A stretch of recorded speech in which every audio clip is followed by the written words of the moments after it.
So Part 4A is not as touchy-feely as it sounds. It does have some substance to it. So for Part 4A to apply, you need three things: a tax benefit, a scheme, which is like a set of particular steps that have been identified, and the last thing is the sole or dominant purpose that the scheme steps obtain the tax benefit.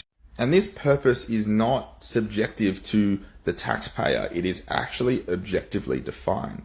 They say, what would a reasonable person's intention have been if they had done those things? So that reasonable person takes on some characteristics of that taxpayer, but not all. So for instance, a corporate group doesn't really have any characteristics, but that doesn't escape this objective purpose and the minds involved. So a reasonable person test of something isn't that touchy-feely. It comes across in the law quite a bit, in tort law, in equity, for instance, and the courts are pretty well adjusted on how to apply those tests. There is some equivalents across the world, but most tax authorities wish they had a rule as good as Part 4A.